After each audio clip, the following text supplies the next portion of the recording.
Alors, bonjour à vous. Cette semaine, on est au Cercle des fermières dans la section de Mercier et on est ici parce que cette année, ils fêtaient leurs 100 ans et on va aller découvrir qu'est-ce qui se passe à l'intérieur du Cercle des fermières.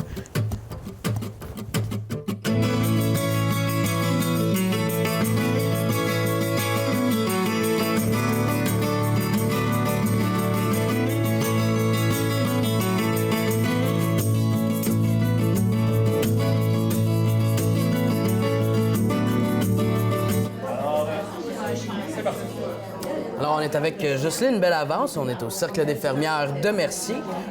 Pour certaines personnes, le Cercle des fermières, ça reste obscur. Ils ne savent pas vraiment c'est quoi. Peut-tu avoir une petite description? Le Cercle des fermières, ça a été fondé il y a plusieurs années par deux agronomes à part de ça, deux messieurs de la région de Chicoutimi. Par deux hommes? Oui, par deux hommes. Vous allez voir, c'est écrit sur nos tableaux. Et puis, c'est pour approcher les femmes entre eux autres, pour apprendre les arts textiles, échanger, apprendre à coudre, à tricoter dans le temps. Aujourd'hui, ben nous ici, on est un cercle un peu rebelle parce que on ose plus que les autres cercles. Puis des fois, ben ça fait des tensions à quelque part. Là. Vous osez dans quel sens? Plus moderne. OK.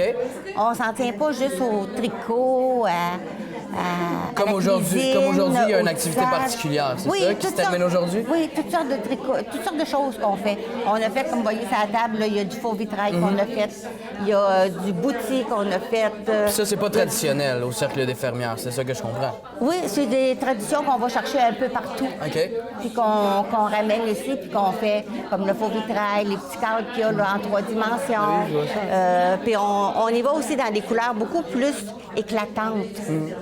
Plus moins, à la mode d'aujourd'hui. C'est moins terne, c'est plus... C'est ça. Plus ça ressort du avant-gardiste, là. D'accord. Fait que des fois, on ose plus haut, mais c'est pas tout le monde qui accepte ça. Pas tout le monde qui aime ça, c'est les cercles à l'extérieur qui n'aiment pas trop ça? Oui, je pense, moi, que c'est plus ça, là. Mais en tout cas, nous, on aime ça comme ça, puis on veut avoir des couleurs, des couleurs du jour, là, avec du jaune fluo, du vert fluo, Ouais. des choses comme ça, au lieu de rester dans les tons d'oranger, de brun, de beige, comme les années antérieures. C'était bien monotone. Puis pour les 100 ans, avez-vous participé au graffiti à Oui, l'extérieur? j'ai travaillé sur celui de la ville. Celui du drapeau. Du drapeau de la ville et puis le sigle de la ville. Puis le sigle qu'il y a au milieu, ça représente notre nouveau logo. Oui, ben parce oui. qu'on avait un logo avant en forme de province de Québec, avec la petite bonne femme dessus, avec ses aiguilles à tricoter. Fait que là, on l'a changé pour un plus moderne, avec des couleurs un peu plus modernes aussi. Puis ici, au Cercle des fermières de Mercier, votre membre la plus âgée, puis avez-vous des membres plus... Elle n'est pas ici, elle est je pas l'ai ici en ce moment. invitée, elle a 88 ans. OK. Puis notre plus jeune, elle a 18 ans, elle n'est pas ici, elle est à l'école. Ah, bon, ben c'est ça. On a une moyenne d'âge d'à peu près 50 ans.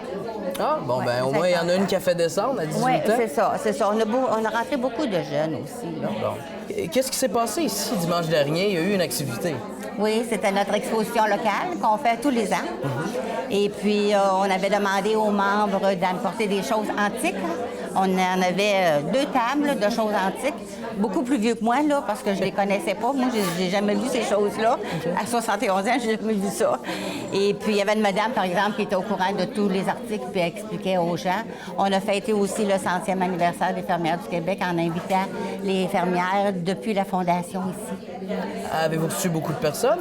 On n'a pas eu beaucoup. J'ai été déçue un peu. On en a eu des fermières antérieures. Il y en a une, Mme Daigneault, Mme Omer Daigneault, Pauline. Elle n'a pas voulu venir à 91 ans. Ah, ben oui, c'est de cette Fait que là, elle avait peur que ça soit trop fatigant. Bon. Et puis, les madames ont exposé toutes les choses qu'on fait pendant l'année. Toutes les choses. Fait qu'on a monté ça samedi. On a exposé dimanche de 10h à 4h. Ça a été une réussite. On a invité M. Chicoine était présent, le député fédéral était présent. Il y avait une représentante de la ville, Mme Annick Sauvé, qui était invitée ici. On a servi gâteau à l'effigie du 100e anniversaire du Québec. Et puis, on a servi un mousseux. Étant donné qu'on n'avait pas de permis de boisson, on a servi un mousseux. Et du café pour tous ceux qui étaient là. Fait que puis on a remis des petits feuillets aussi. Là, il m'en reste juste un sur la fondation du Cercle des fermières de Mercier, mais on avait fait un aussi sur le Cercle des fermières du Québec, du début à la fin. Ben, ça on fait- remettait ça- à l'entrée. Ça fait des grosses journées. Oui. Ben, merci beaucoup de votre temps, Mme Jocelyne. Ben, merci. À la prochaine.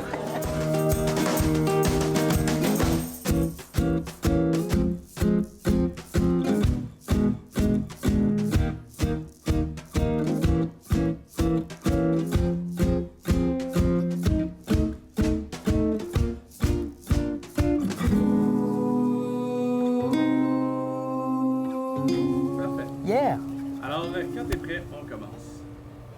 Alors, on est présentement avec Mme Claudette Vinet, qui est membre du Cercle des fermières, section Mercier. Donc, Mme Vinet, vous pourriez commencer par vous présenter peut-être un peu qu'est-ce que vous faites dans le Cercle des fermières.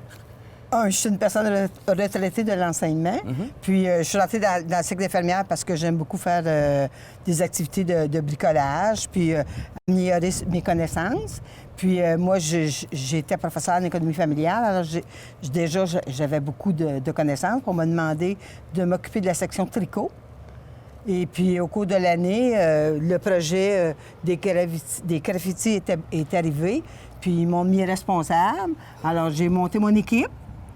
Et puis, on a fait à la demande de la Ville, avec le consensus de la Ville. Alors, ils nous ont demandé de faire 3 graffitis. Un, on l'a choisi en hommage du 100 ans des fermières, qui sont nos personnages ici. C'est basé sur quoi, ça? C'est basé sur les femmes de tout âge. Tu vois, tu en as des jeunes personnes, puis là, en bas, tu as la grand-maman avec son tricot. Alors, on a mis des femmes de différentes époques. Puis avec les couleurs qu'ils ont choisies, qui vont avec le tableau du 100 ans des fermières, pour le 100e anniversaire des fermières. C'est ce que j'ai vu à l'intérieur, je pense. Oui, c'est ce que tu as vu à l'intérieur, le tableau. Et puis, pour réussir ces graffitis-là, j'ai dû faire un plan à l'échelle. Puis j'avais aussi un thème de couleurs. J'ai tout pris les couleurs qui étaient dans le tableau. C'est pas moi qui aurais pu faire ça. Ben, je sais pas, avec les dessins puis la pratique, là. Puis il y a celui-là ici, mais il y en a aussi 2 par là-bas qui représentent autre chose. Le premier poteau, ça représente le nouveau logo des fermières qui il a été sorti cette année pour que ça soit plus actuel. Pour les 100 ans. Pour les 100 ans. Et puis le troisième poteau, ça représente le drapeau de la ville de Mercier. Parce que la ville de Mercier est en collaboration avec nous, a fourni des fonds, puis ils nous ont demandé de leur créer le plus possible le drapeau de la ville. Bon, c'est de l'entraide. Oui, de l'entraide. L'entraide de la part de la ville puis de votre part. C'est ça. Puis mon équipe, bien, si je parle, mettons, du premier logo, qui est le logo des fermières, le logo des fermières, j'ai eu 7 personnes qui m'ont aidé, et moi-même. Le logo du 100 ans, j'ai eu 10 personnes et moi-même. Puis le logo de la ville, j'ai eu 16 personnes et moi-même. Chacune avait une bande à tricoter. Puis je leur donnais un plan de travail avec les dimensions exactes, les couleurs. Puis aussi, si vous remarquez, il y a différents points de tricot. Oui, je vois, c'est pas pareil, ils sont différents. Il y en a des plus grosses. Ils ont créé différents points de tricot. Puis moi, je les ai toutes réunies. Puis après, à partir... Quand j'ai dessiné mon patron, j'avais fixé des endroits où je placerais mes personnages. Ah! Ça a pris combien de temps environ, faire tout ça? Ça a pris beaucoup de temps, vraiment, là. Je pourrais te dire au moins 200 heures. Regarde, vois-tu, je suis rendue ici 336 heures. 336 heures pour les 3 graffitis. Oh, ça en prend du temps. Oui. Mais mon équipe, là, je donnais mon travail le jeudi et le jeudi suivant, les filles rapportaient le travail terminé. J'ai eu vraiment... C'était impressionnant et ça a donné beaucoup, beaucoup de dynamisme dans notre club. Ils sont disciplinés. Bien, je pense qu'elles étaient bien contentes de participer à un projet collectif. C'est le but. Quand tout le monde s'entraide, là, il me semble qu'on a un meilleur... Une meilleure atmosphère de travail. Oui, meilleure atmosphère. Puis ils étaient vraiment contentes. Puis je suis vraiment... Mais c'est sûr qu'au début, les filles ne voyaient pas mon travail, que moi, je leur ai présenté ça sur papier. Ils ne voyaient pas où ça s'en allait. Non, parce que moi, quand je vois de quoi, c'est toujours du début à la fin. Mais ça fait que ça a super bien été, là. C'était très agréable. Bien, génial. Merci beaucoup, Mme Vinet. Ben, merci. À la prochaine. À la prochaine. T'as connais?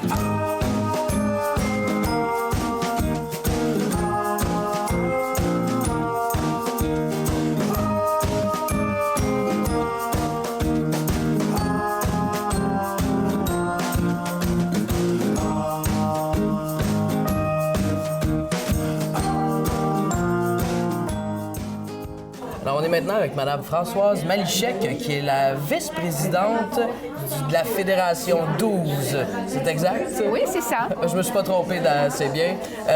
Vous avez des tâches particulières. Vous faites quand même partie du Cercle des fermières, mais vous avez plus de tâches. Quelles sont-elles?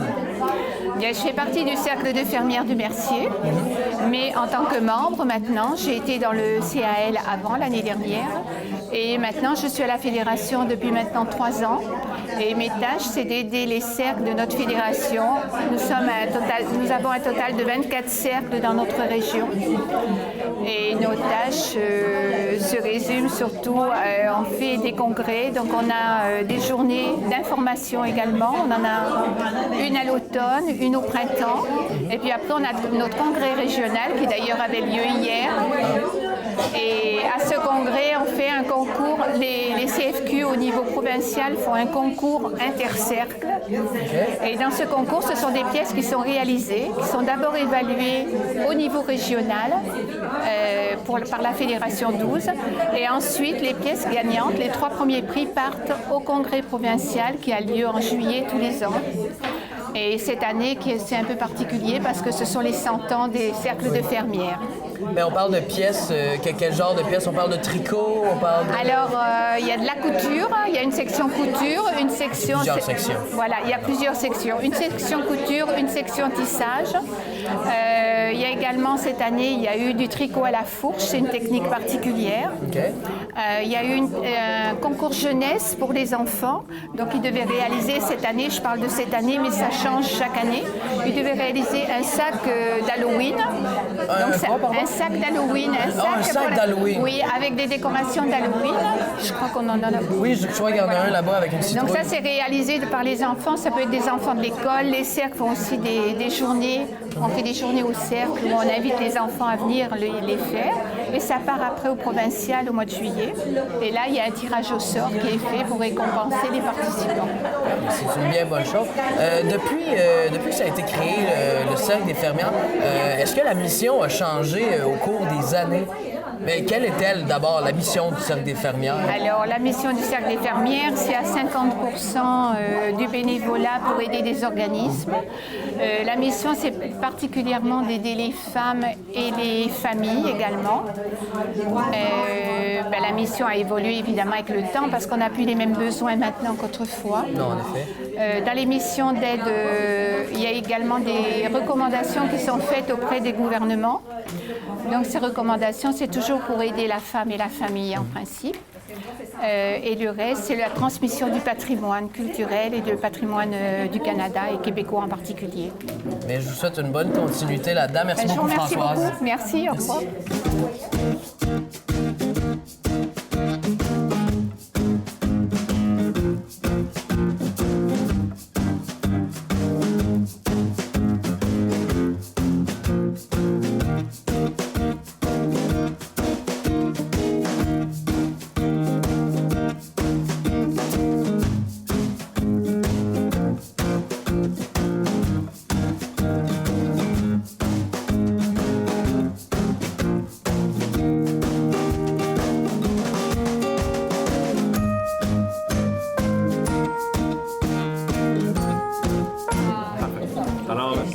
OK. Habituellement, on prend notre papier. Surtout, ça, c'est notre démo. OK. Puis, on va friser notre papier parce qu'il faut lui donner une forme ici. Avec quoi on le frise? Pour le moment, c'est nos doigts OK. parce qu'on n'a pas besoin de faire de petits frisons qu'il y a là. OK. Puis là, je vais placer mon papier ici. Je vais aller pincer sur le bout pour redonner une forme ici. Ça fait que je vais repasser mon papier, mes doigts de nouveau. OK. Puis là, je vais mettre des épingles pour le fixer. Là, c'est pas trop compliqué pour moi. Non, pour le moment, là, c'est pas trop compliqué. C'est ici, vous allez prendre ça. Vous allez le passer dans ça. Je vais en faire un. Oui, vas-y. Puis je vais... OK, on le rentre à l'intérieur. Oui, on le rentre à l'intérieur comme ça. Coche. Puis là, on va friser. On ne frisera pas trop serré parce que je veux que ça se déroule assez bien. Il faut friser lousse.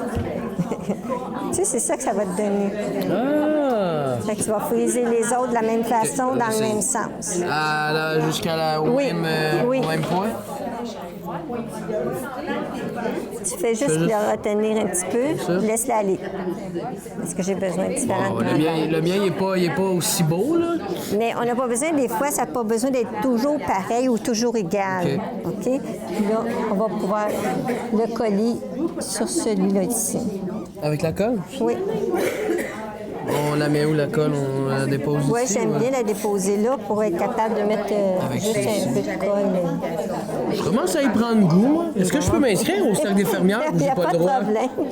On est supposé de mettre ce mix à un moment donné. Ah, c'est vrai? Non, c'est pas vrai. Ah, c'est pas vrai, ça. Ben, moi, j'ai peut-être quelque chose qui va m'aider. Si je vous donne ça, est-ce que je peux rentrer dans le cercle des fermières? Ah, mais c'est pas le bon prix. C'est pas le bon prix? Il y a un prix? Oui. Bon, je vais y aller avec la colle. Ah ben, j'ai réussi. Voilà, merci. Et merci beaucoup. Ça fait plaisir. Ouais, bien maintenant, tout le monde sait que je suis pas très bon en bricolage, mais je remercie tout de même le Cercle des fermières de merci de nous avoir accueillis aujourd'hui.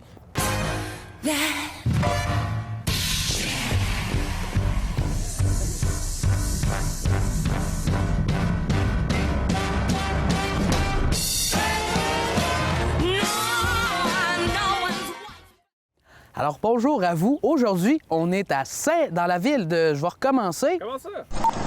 Alors, bonjour à vous. Aujourd'hui, on est dans la ville de Saint-Rémy, au carrefour des cultures. La ville de Saint-Rémy, comme dans la chanson de Mon oncle Serge, Terreur à Saint-Rémy. Terreur à Saint-Rémy de ma Pierreville. En tout cas, puis tout ça pour dire qu'aujourd'hui, on s'en va visiter la station de radio de Saint-Rémy, Choc FM. Et on s'en va là bien gaiement.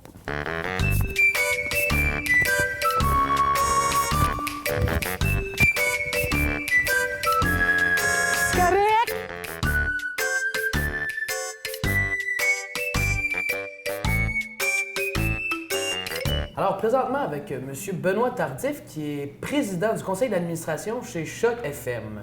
C'est exact? Effectivement. Bon, j'ai des bons faits pour l'instant. Et ça fait quoi un président de conseil d'administration? Un président du conseil d'administration, c'est là pour représenter la station en dehors de Saint-Rémy, pour vendre des projets, rencontrer le ministère des Communications et puis mettre du dynamisme dans le conseil d'administration. Et avant qu'on parle justement de superbes projets, on aimerait savoir plutôt un petit historique de la station. Comment elle s'est créée? La station est partie des idées, je crois, c'est en 96 et a pris vraiment forme en 98. C'est parti du bouche-oreille de 2-3 personnes et puis ça s'est... le résultat a été dans un petit local vraiment non loin d'ici. Et puis, ça a commencé à prendre forme comme ça. Là. Après ça, on est arrivé ici, l'environ 6-7 ans. Là. Et la radio ici, j'imagine qu'elle a un mandat particulier ou une mission, si on peut... Bien, la mission, c'est être auprès des organismes locaux, des OSBL, l'organisme sans but lucratif. Fait que c'est vraiment être proche de eux, de la communauté et des citoyens qu'elle dessert. Donc, si on parle plutôt maintenant des projets, vous me parliez tout à l'heure d'agrandir la puissance de la station. Oui, je dirais, Cédric, c'est un dossier qui ça fait environ 2-3 ans qu'on travaille sur le dossier, mais cette année, l'année 2015, c'était vraiment une année de choc. Comme j'ai pu discuter avec mon CA et mes bénévoles, c'est vraiment l'année de Choc FM. Fait que cette année, on a un projet qui est en étude présentement pour pouvoir desservir la MRC au complet. On parle de plus ou moins 25-26 000 personnes de population. Parfait. Et quand on dit radio-génération ou le choc des générations, ça fait référence à quoi au juste à l'intérieur de la station? Bien, le choc de génération, présentement, on parle du nouveau choc. Je ne sais pas si c'est à ça que tu fais affaire, oui, un peu. Cédric.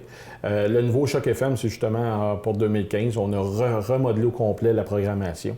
Et puis, on est allé chercher une programmation plus présente pour les citoyens qui nous écoutent et les personnes de Saint-Rémy, parce que présentement, la station dessert Saint-Rémy. Alors, on est allé chercher vraiment à l'écoute des plages, le type de musique et tout, là, pour vraiment y chercher plus de personnes possibles à l'écoute.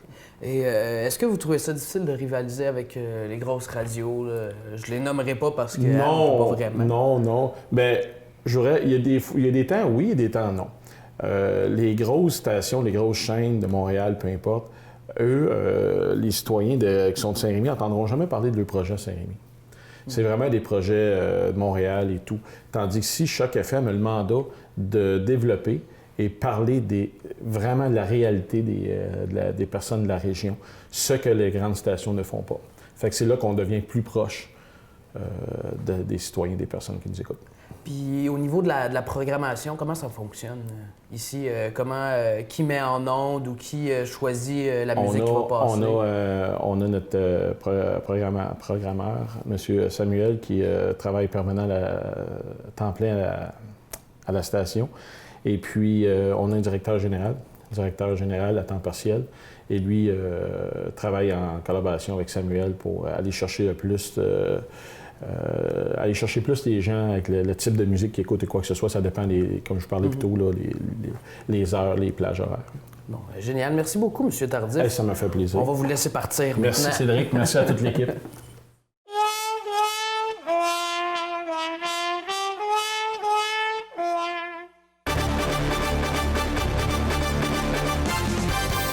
Tu es prêt? Quand tu veux. Bon, c'est bon. Alors, on est avec Samuel Gendron-Mallet, qui est animateur ici à Choc FM. Samuel, j'aimerais avoir une petite idée de ton parcours avant, mettons, ton apogée dans tout ça. C'était où?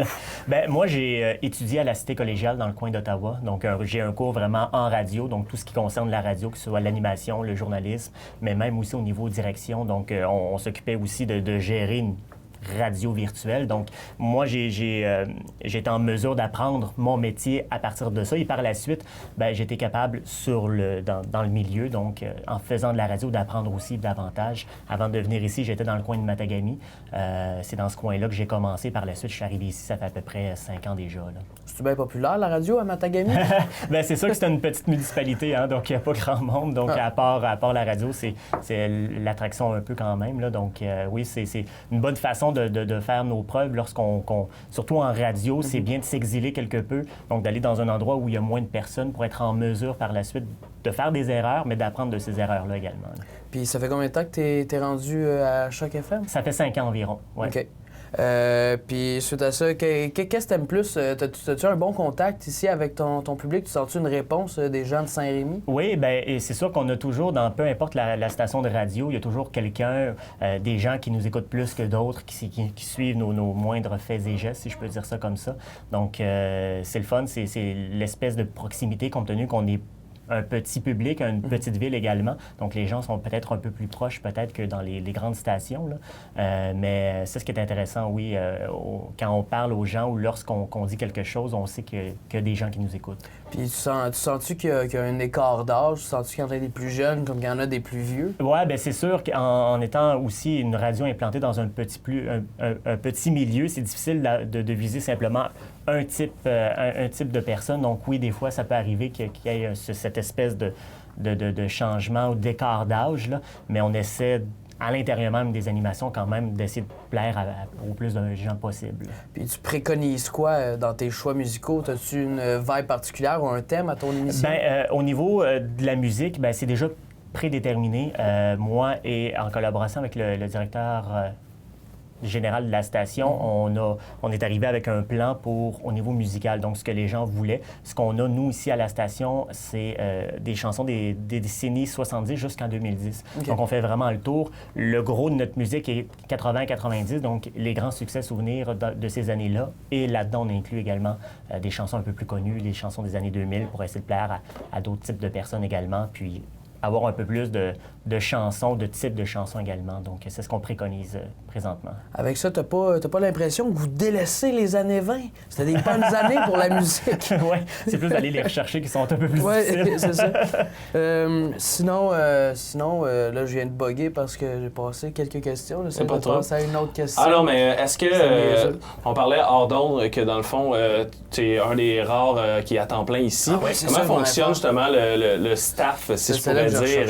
Donc, il y a des bénévoles, il y a des gens qui sont payés à temps plein. C'est quoi la dynamique au niveau justement des gens qui travaillent ici? Effectivement, ben nous, on est une station communautaire. On est quand même... on vit beaucoup grâce à des subventions donc du gouvernement, sauf que pour aller chercher des gens, c'est toujours un peu plus difficile. Sauf qu'en étant communautaire également, n'importe qui pourrait venir ici avec un projet d'émission, avec une idée d'émission, puis on pourrait l'accompagner pour créer son émission à une heure précise de la journée, par exemple, qui aimerait le faire. C'est sûr que pas n'importe qui pourrait faire de la radio, il faut quand même qu'il y ait un minimum, là. Mais de cette façon-là, on rend la radio plus accessible. Puis je pense que c'est une des missions également d'une radio communautaire, comme la télé communautaire peut l'être également. Donc, donner la possibilité à des gens soit de commencer ou de prendre de l'expérience en radio. Puis par pas n'importe qui, tu veux dire, est-ce que ça doit être un citoyen de Saint-Rémy? Non. Mais ça peut être n'importe qui à ce niveau-là, mais c'est au niveau de la base. Donc, c'est sûr qu'une émission, ça dépendrait toujours du type d'émission. Donc, on ne veut pas n'importe quoi en ondes. Compte tenu que c'est des ondes, on ne peut pas diffuser n'importe quoi non plus. Donc, il faut qu'il y ait quand même des bases et que la personne soit intéressée également, qu'on sente que la personne veut, parce que c'est bien que les gens puissent venir faire des émissions, mais on veut quelque chose quand même de 8-9 semaines ou des types d'émissions. Si c'est une fois semaine, par exemple, de pas qu'il arrive une semaine qu'il y en a une émission, une autre semaine qu'il n'y en ait pas d'autres non plus. Donc, on essaie quand même, pour le bien des auditeurs, d'avoir toujours quelque chose de récurrent quand même, là. Donc, moi, je pourrais avoir mon émission, admettons, je pourrais soumettre un projet. Oui, exactement. Avec, puis selon tes demandes ou ce que tu aimerais faire, nous, on t'accompagne là-dedans, on te donne des petits cours au niveau de la console si tu connais moins. Si tu t'y connais moins un peu, parce qu'au niveau des bénévoles, habituellement, c'est souvent eux qui font tout. Donc, ils enregistrent leur émission, ils font la préparation de leur émission, puis nous, on est là en soutien par la suite. Bon, génial. Tout à l'heure, j'excuse, mais je trouve ça intéressant. Tout à l'heure, on va être en entrevue à ton émission. Oui. On va inverser les rôles. Est-ce que c'est dans l'habitude de recevoir des invités? Est-ce que ça sert de vitrine pour les autres organismes de la région, vos émissions? Ben oui, c'est sûr que, compte tenu qu'on est encore communautaire également, on est imprégné dans la communauté. Puis, compte tenu que, justement, il y a les grosses stations de Montréal, on peut les écouter ici.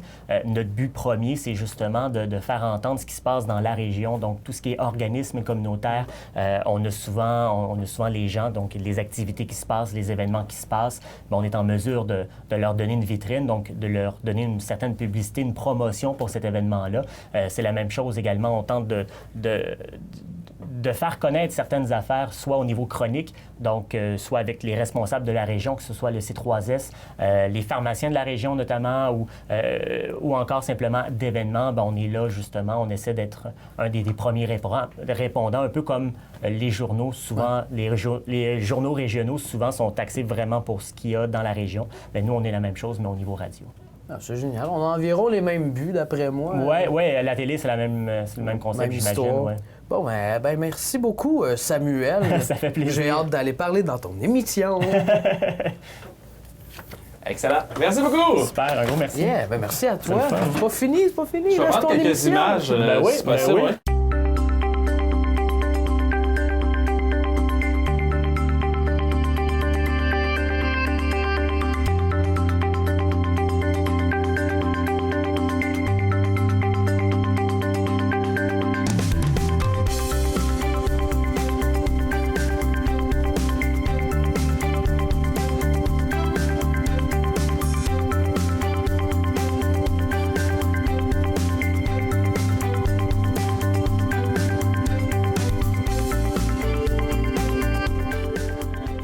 Là, présentement, il y a les nouvelles Cogeco qui passent. Par la suite, je vais faire la météo. Ça dure à peu près une trentaine de secondes. Ensuite, il y a le début d'émission qui dure à peu près 1 minute 15.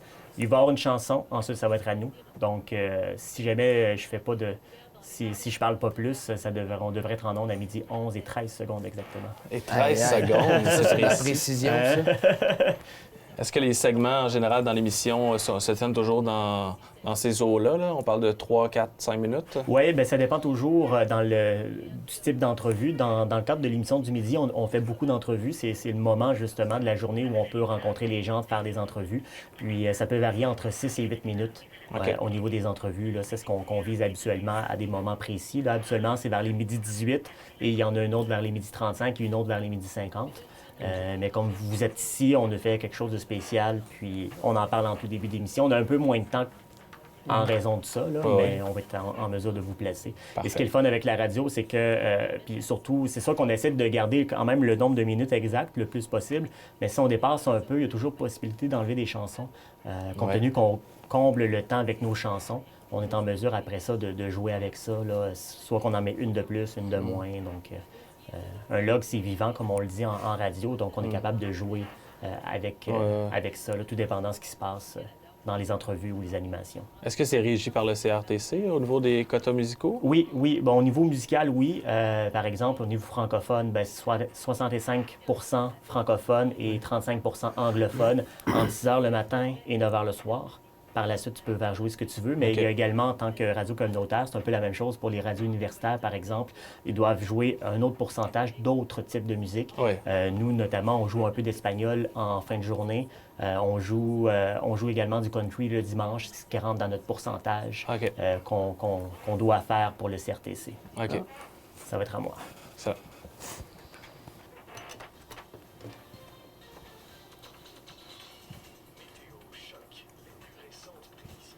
Aujourd'hui, une très belle journée ensoleillée, maximum de 19 degrés ce soir et cette nuit. Le ciel sera dégagé avec un minimum de 8 et la journée de demain, pas très compliquée, encore du soleil maximum de 20. Actuellement, pour la région de Saint-Rémy, le ciel est dégagé 15 degrés au mercure.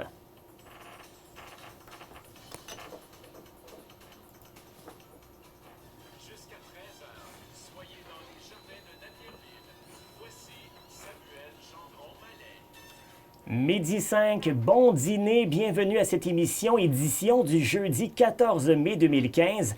Et quelle émission j'ai pour vous? Vous allez voir là, plusieurs invités. Et il y en a déjà qui sont avec moi présentement. J'ai 2 caméras braquées sur moi.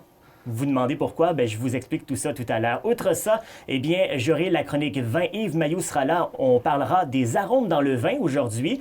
Plus tard, Jean Perron sera là pour sa chronique sportive. On reparlera de la victoire des Rangers de New York hier. Et on reparlera quand même un peu du Canadien, même s'ils sont éliminés. Et un peu plus tard à l'émission, Nicolas Bergeron, pharmacien propriétaire, qui sera là. Il viendra nous parler de cette loi 28. Il y a des moyens de pression. Les pharmaciens qui ont décidé là, de faire quelques moyens de pression pour tenter de faire changer un peu l'idée du gouvernement. Donc, plus tard, c'est vers les 12h50 environ. Tout ça et encore bien plus, de la bonne musique, il y en aura en masse. Et on commence immédiatement avec Ed Sheeran, Thinking Out Loud sur les ondes de Choc FM.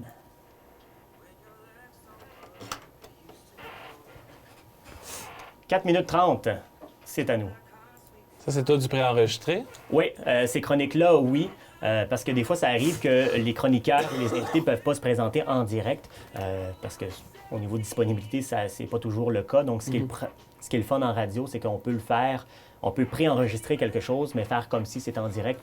Donc, de faire le début jusqu'à la fin, one take, sans nécessairement de montage. Là, donc, on le présente en ondes comme si c'était en direct, donc les gens n'y voient que du feu. C'est sûr que c'est préférable souvent de le faire en direct parce que au lieu de faire le double de job, donc de prendre du temps pour l'enregistrer et prendre du temps ensuite pour le mettre en ondes, c'est toujours mieux de le faire en direct. Mais il y a cette possibilité-là pour la radio. Là. OK. Est-ce que toutes les émissions sont disponibles en podcast? Pas toutes les émissions. Nous, de la façon qu'on fonctionne présentement, c'est plus au niveau entrevue, donc tout ce qui est chronique. Entrevue, on le rend disponible via le site web, donc les gens peuvent le réécouter plus tard s'ils le désirent. C'est pas l'émission intégrale, là, mais quand même, les éléments importants de plusieurs émissions peuvent se retrouver sur le site web. Là, de plus en plus, on s'en va vers là. Hein. Les gens aiment ça aussi, de pouvoir écouter ça au moment où ils le veulent. Donc, on tente de se virer, d'aller vers ce virage-là là, aussi numérique. OK. Alors, Cédric, quelques secondes avant d'entrer en ondes, comment tu te sens? Ben, je le sens bien. Je sens bien. Je suis habitué. Ouais, tu es habitué? Là, je fais la radio. OK. Là, je fais la radio. Mais pas la barre trop haute, on va juger par nous-mêmes par la suite. Non, ben, c'est ça, hein? Ah! Ben, là, ça part bien. Ça part très mal. Ça part mal. Dans 1 minute exactement. 2 minutes. 1 minute. Ah, 1? Oh mon Dieu! Le stress monte, là? Ben ouais. C'est la moitié du temps que je pensais. Ed Sheeran avec la chanson Thinking Out Loud. Il est midi 11 minutes exactement. Et j'en ai parlé en tout début d'émission. Ouais, j'ai 2 caméras braquées sur moi. Pourtant, on fait de la radio parce que nous recevons dans nos studios aujourd'hui une équipe de tournage qui fera un reportage sur la radio dans le cadre d'une de leurs émissions. D'une émission, c'est la TVSO, oui. Et pour nous parler de tout ça, je reçois Cédric Mainville, qui est animateur de cette émission-là, et Maxime Auclair, le réalisateur. Bonjour, messieurs. Bonjour. Allô. Alors, premièrement, j'aimerais savoir... De quoi aura l'air cette émission-là que vous êtes en train de tourner là, actuellement? Là? Ben, si tu me permets, Cédric, je vais expliquer ça. En fait, on est encore en cogitation, on est en période de pré-prod, même si on filme actuellement. Donc, c'est une émission qui va entrer en ondes début juin. Alors, on est en train de tout prévoir ça. Le but est de faire le tour des OSBL ou ONBL, peu importe comment on dit ça, là, organisme à but non lucratif. Donc, d'en connaître un petit peu plus sur leur historique, je te dirais, sur leur événement, leur mandat. Puis, c'est ça, on se promène à travers les villes avoisinantes de Châteauguay, Vaudreuil-Dorion. Donc, c'est toute la région, là. Oui, c'est quand même assez gros. Et au niveau justement, vous venez de nous parler un peu des organismes communautaires, culturels et sportifs. Pourquoi avoir ciblé ces organismes-là? Eh bien, c'est un peu dans le mandat aussi de la station de télé de parler de ce qui nous concerne, de parler de notre région. Et pour quelque chose qui est une émission estivale, on croyait bon justement d'aller voir sur ce terrain-là, parce que souvent, les organismes peuvent être assez actifs durant l'été, que ce soit pour des événements précis, des festivals, tout simplement pour justement organiser des trucs pour la famille. Donc, on sentait que c'était important justement de voir ces gens-là. Je vais m'adresser maintenant à Cédric Mainville, qui est lui l'animateur de cette émission-là. Pourquoi t'avoir un peu associé à tout ça? Là, c'est une bonne question. Ils ont fait un brainstorm, ils ont sorti des noms dans leur réunion. Puis ça a l'air que mon nom est sorti. Maxime m'a contacté par la suite. Il a fallu qu'on pige 3-4 fois, mais il a finalement sorti son nom. C'est vrai? Hey, c'est plate, ça. Je me sens moins important. Puis c'est ça, moi, ça me fait plaisir. J'avais déjà fait les sports pour mon ami Mathieu Niquette, qui faisait une émission de nouvelles. Fait que je les connaissais déjà un peu. D'accord. Donc, c'est de cette façon-là que tu es impliqué. J'imagine que vous avez déjà fait quelques tournages depuis le tout début. C'est le fun? Oui, c'est bien plaisant. On est allé au Cercle des fermières la semaine dernière. Là, on est avec vous aujourd'hui. Puis on s'en va voir Cœur en fugue plus tard dans la soirée où je vais chanter. J'ai bien hâte. Donc, ça te permet justement d'en apprendre beaucoup aussi pour des organismes de la région. C'est une bonne façon de faire ça, là. Oui, c'est une bonne façon d'en apprendre un peu plus sur ce qui se passe dans la région au niveau sportif, culturel, communautaire, comme le disait Maxime. Fait que c'est bien plaisant de voir ce qui se passe autour, puis de voir toutes les options qu'on a vis-à-vis la chose. Et est-ce que tu apportes un peu ta couleur en tant qu'animateur? Est-ce qu'il y a un petit truc de plus que tu peux apporter? Ça, je le sais pas. Je sais qu'il a gardé, mais j'ai vu le montage de la dernière émission, il a gardé quelques-unes de mes stepettes à la fin de l'émission sur la chanson All That Jazz. Oui. C'était bien plaisant. C'est quand même assez important, justement, vu que c'est une émission qui se veut assez légère pour l'été, de prendre tout le avant et le après, ce qui se passe l'autre côté de la caméra, les petites niaiseries qu'on peut faire. Ça sert de transition, puis ça ajoute beaucoup à l'émission, et Cédric est pour beaucoup là-dedans. Et on dit légère, Maxime. Oui, je sais, en le disant, je m'en suis rendu compte. Très intéressant. À quel moment sera diffusée cette émission-là? Ça va être la première diffusion est les mercredis à compter du 3 juin. On y va pour 10 émissions. Il y a plusieurs reprises jusqu'au dimanche de chacune des semaines, et c'est une émission qu'on va mettre également en ligne sur notre fil YouTube. Ça semble très intéressant, et je pense que je pourrais ajouter que même si c'est une télé communautaire, ça ne veut pas dire qu'on fait du communautaire. Je pense que la qualité, on le voit depuis à peu près une heure que vous êtes ici. Vous faites de la très, très belle job. On a bien hâte de voir tout ça, cette émission-là. Un gros merci, messieurs. Cédric Mainville, animateur, et Maxime Auclair, réalisateur, d'avoir pris quelques minutes pour venir en jaser quelque peu dans l'émission. Ça fait plaisir. Merci à toi, Merci. Samuel. Bye-bye.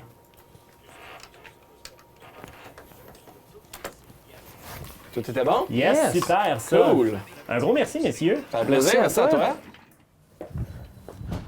Ah, les gars, vous êtes là, je vous cherchais pour faire la conclusion. On revient justement de Choc FM à Saint-Rémy, où c'est un peu bizarre parce qu'on a interviewé, pendant qu'on se faisait interviewer à la TV, puis on se faisait filmer, puis on était diffusé à la radio. En tout cas, une affaire de méta-média, c'était bien plaisant.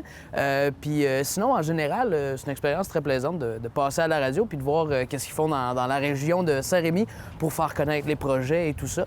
Et j'espère y revenir un jour dans la belle région de Saint-Rémy. Oh, hey, hey, hey!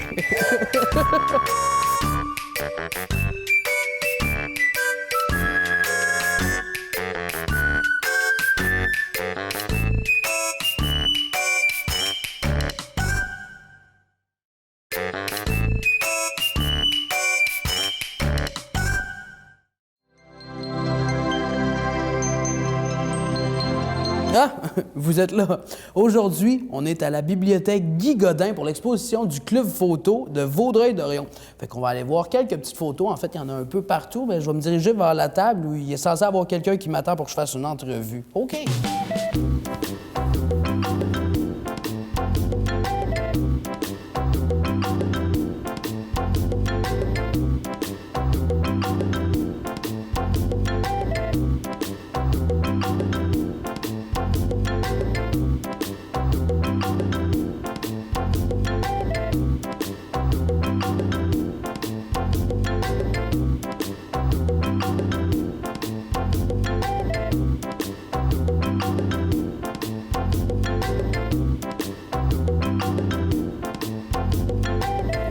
C'est bon!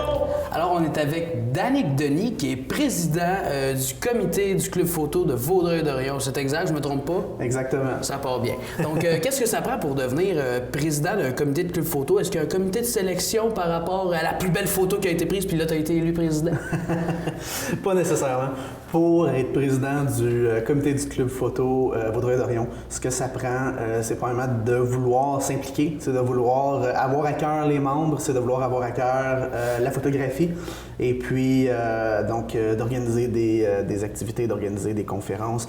Donc, et puis, en fait, le comité est composé de 5 personnes, dont un résident, vice-président et des directeurs. Et puis, pour être sélectionné, c'est les membres qui choisissent le président du club photo. Là. Donc, une fois par année, on a le vote, l'Assemblée générale annuelle qu'on appelle, qui est la dernière réunion de l'année, où les membres du club photo ils votent pour le président. Et les directeurs, c'est quoi leur direction, justement? Ils ont-tu des projets spécifiques de leur côté? Oui, bien normalement, ce qu'on essaye de faire, c'est de leur donner des tâches. Par exemple, on a le directeur qui s'occupe des conférences. Donc lui, on a plusieurs conférenciers. Cette année, on a eu 10 conférenciers au club photo. C'est des conférenciers qui viennent, qui sont crédibles, c'est des gens qui viennent du milieu, donc de chez Lozo, de chez Photoservice, Collège Marsan et Gosselin. Donc lui, ce qui s'occupe, c'est de céduler les conférences que l'on choisit ensemble, par contre, le comité. Mais lui, il s'occupe de contacter les différents organismes, les différents magasins pour céduler les conférences. On a également un autre directeur qui va s'occuper des activités, qui va s'occuper d'organiser différentes activités. Et puis, on a le trésorier également, mais ça ne change pas. Si, par exemple, une idée d'activité ou une autre, on s'en occupe quand même ensemble. Et puis, c'est pas parce qu'on a des titres là, nécessairement qu'on reste figé dans les titres. C'est dans l'année. OK, cool. Puis si on parle un peu plus du club en tant que tel, vous êtes combien il y a de membres? Cette année, on avait 55 membres. C'est tous des membres de la région de Vaudreuil-Dorion, de l'île Perrot, Pincourt, à l'exception de quelques-uns qui viennent du West Island, mais la majorité, c'est des membres de la région. Donc, exactement. Et est-ce qu'il y a des rencontres entre tous ces membres-là? Oui, les rencontres, notre saison commence au début septembre et se termine début juin. Donc, de septembre à juin, on se rencontre aux 2 semaines, donc à peu près 2 fois par mois, des fois 3. Et puis, on se rencontre, on a un local à Vaudreuil où on se rencontre, soit qu'on a des réunions ordinaires où l'on présente certaines photos que les membres ont prises, ou par exemple des conférences, ou d'autres activités, des retours sur des sorties qu'on a fait. Donc oui, on se rencontre aux 2 semaines, les membres. Mais c'est par exemple, c'est vraiment sur une base, là, pour les gens qui sont intéressés à s'inscrire au club, c'est vraiment sur une base volontaire. Là. Si quelqu'un n'est pas nécessairement disponible pour venir à une réunion, c'est pas grave. Là, la prochaine fois, il vient à la réunion et puis il y a un déroulement. Là, c'est pas tout le temps là, à chacune des réunions qu'il faut être présent. Puis si admettons, il y a des membres, il y a des gens qui désirent s'inscrire au club de photo, est-ce qu'ils n'ont pas nécessairement les moyens de s'acheter des appareils performants ou quelque chose? Est-ce qu'il y a un système de prêt à l'intérieur même du club? Il n'y a pas de système de prêt à l'intérieur du club. La raison est fort simple, c'est parce qu'on ne veut pas favoriser une marque, une autre. Et c'est une ligne de pensée qui va dans toutes les conférences. Ce ne sera jamais, par exemple, une conférence sur une lentille spécifique Nikon. Il faut inclure tout le monde.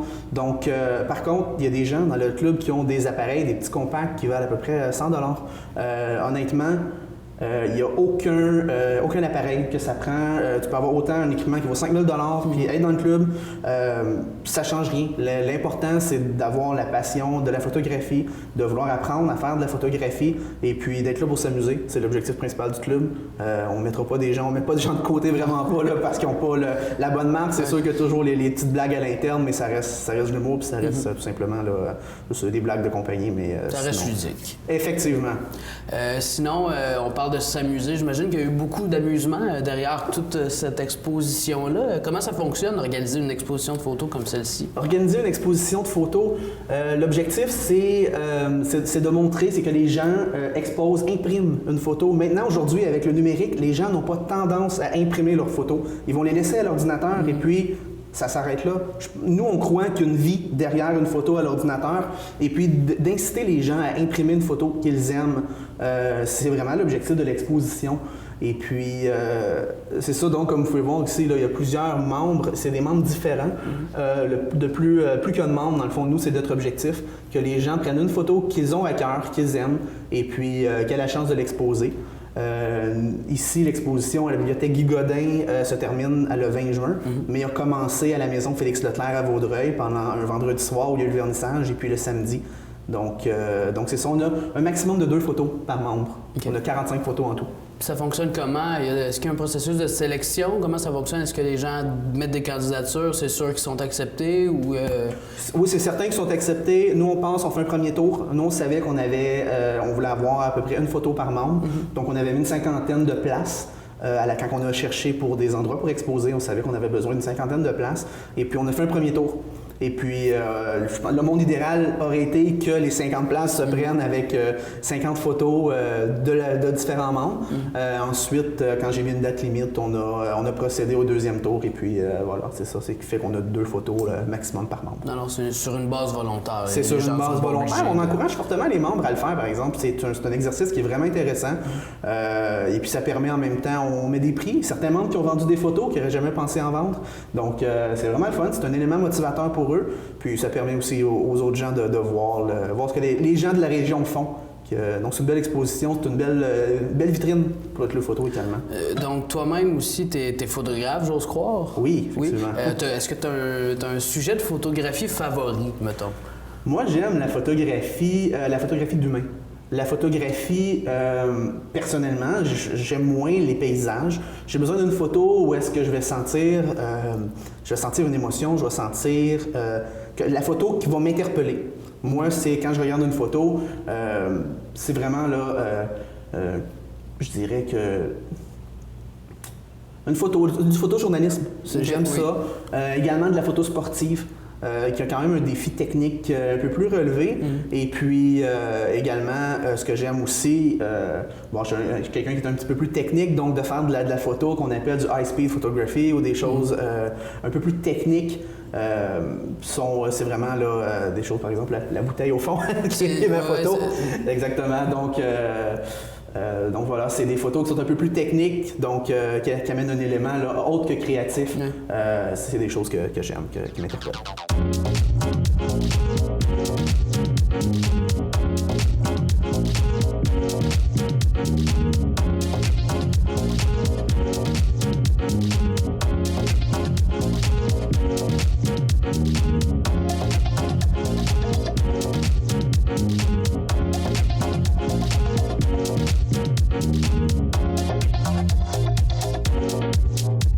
Et comment ça a commencé, le club? Je ne sais pas si on en a parlé. Non, c'est vrai. Au tout début de la fondation de ce club-là. Oui, en fait, le club termine son année dans 2 semaines à peu près, ou du moins pendant la diffusion, le 13 juin. Donc, on va compléter notre 4e année. Au club. Le club a commencé, c'est un petit groupe de personnes passionnés de photographie qui se sont mis ensemble et puis tranquillement, la première année, ont décidé de fonder un club. Et puis tranquillement, on est devenu... on était de plus en plus, on a demandé un local. Si on pouvait avoir un local avec la ville de Vaudreuil et d'Orion qui nous fournit maintenant un local. Et puis par après, je crois la 2e année, on s'est inscrit au terme de la SPPQ, qui est la Société de promotion photographique du Québec. Donc on est maintenant reconnu à la SPPQ. Donc voilà, c'est comme ça, de fil en aiguille, de bouche à oreille aussi, que le club est né, puis on termine notre 4e année. Donc Avez-vous aussi, par rapport au club, avez-vous des frais à débourser? Êtes-vous appuyé? Avez-vous des subventions? Quelque chose du genre ou c'est totalement... On fait la demande, c'est de subvention. La Ville de Vaudreuil-Dorion nous donne une petite subvention, effectivement, qui est vraiment là pour compenser, parce que les frais sont quand même, honnêtement, très raisonnables comparativement à d'autres clubs photo un petit peu plus à l'extérieur. C'est 50 $ pour s'inscrire pour l'année, ce qui comprend toutes les réunions, ce qui comprend la majorité des sorties en autobus, autant que possible. Et puis, également, au niveau du coût, là, ça comprend toutes les conférences. Cette année, il y en avait 10. L'an prochain, on ne sait pas encore. On y va selon ce que les membres nous donnent comme c'est ce qu'ils aiment. Je trouve qu'il y en avait trop, on diminue un peu. Et puis... Donc voilà, c'est ce que ça couvre là, pas mal, là, les frais, là, l'exposition entre autres et des choses comme ça. Et les projets d'avenir, est-ce qu'il y a d'autres... il y a une exposition à la fois ou il y a toujours des projets qui sont prévus pour le long terme? Honnêtement, ça fait 2 ans, on a une exposition annuelle, c'est très important qu'on ait une exposition annuelle, on vise encore une exposition l'an prochain. Des projets d'avenir, il y a toujours des idées, des projets, mais en fait, sans nécessairement regarder très à long terme, oui, c'est sûr qu'on a une vision à long terme, mais ce qui est vraiment important, c'est d'écouter nos membres. Et si les membres disent, cette année, nous, ce qu'on veut, c'est vraiment faire tel projet, c'est vraiment ce qui nous intéresse, le comité est là pour les écouter et on va les aider à réaliser ce projet-là. Donc, on est vraiment à l'écoute, donc on ne se met pas de barrière nécessairement. On a une vision, on a nos idées, c'est sûr, qui se prennent dans le comité qui est présent, mais on est vraiment à l'écoute des membres. C'est vraiment ce qui est important. Justement, en parlant d'être à l'écoute des membres, là, pour les sorties, comment ça fonctionne? Est-ce que les membres peuvent arriver avec une idée de sortie ou c'est exclusivement de la part du comité? Non, effectivement, les membres proposent des sorties. On a, par exemple, on est allé aux oies à chaque printemps. Il y a des oies qui reviennent et puis, c'est quelque chose en photographie qui est assez reconnu. Mais tu vois, cette année, les gens ont dit « Ah, on est allé aux oies déjà quelques fois. » Donc, on est allé à Ottawa à place faire des photos des tulipes au mois de mai. Donc, oui, les membres nous proposent différentes idées, différentes sorties. L'an passé, on était allé au mois d'octobre à des chutes de Dumberry, si je me souviens bien, dans les Laurentides. Et puis cette année, les membres ont vraiment aimé ça. On est retourné en groupe. Et puis, si les gens ont aimé certaines sorties, on peut y retourner. Si les gens préfèrent essayer de nouvelles sorties, on est toujours à l'écoute de leurs idées. Je pense que c'est vraiment important. Je pense que c'est le fondement même d'un club. C'est qu'on est à l'écoute de tout le monde. On est sur une base amicale, pas de compétition, on s'entraide.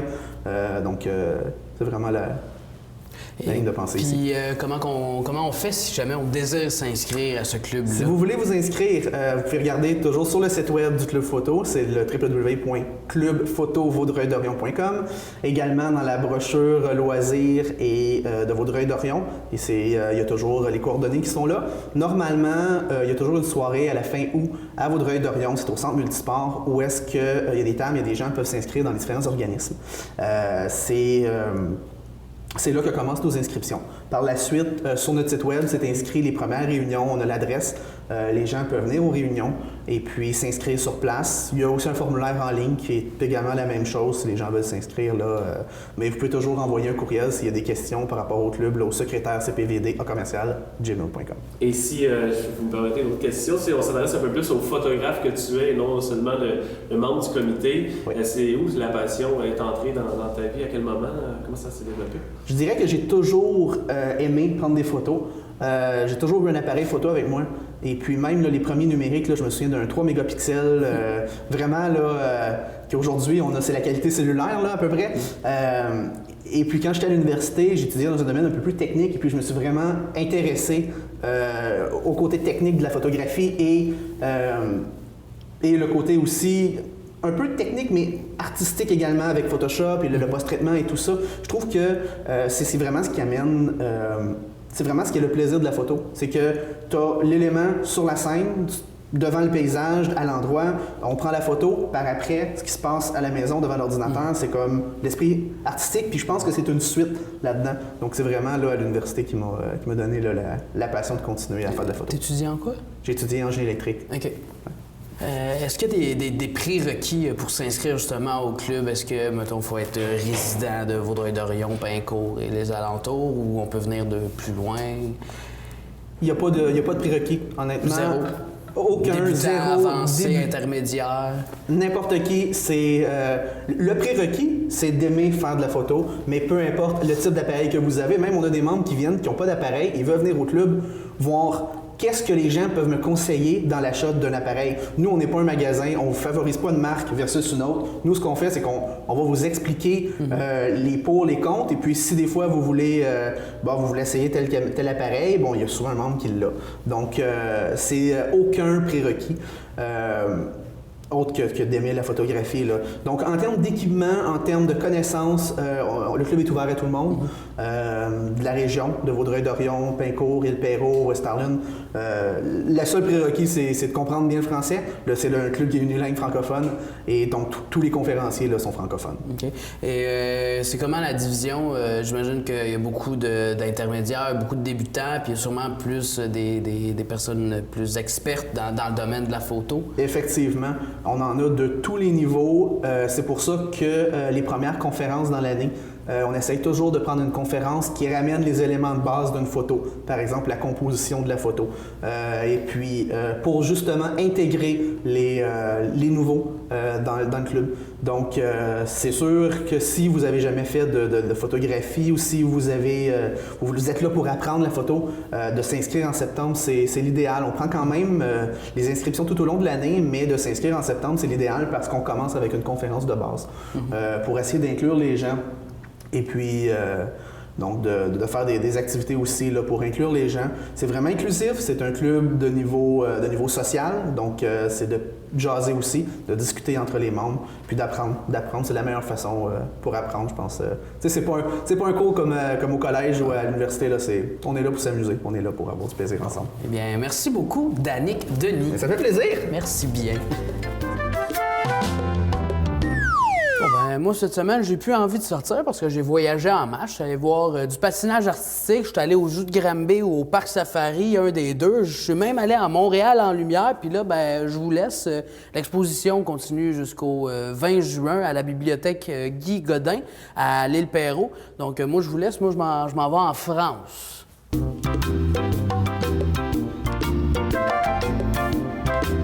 Jazz.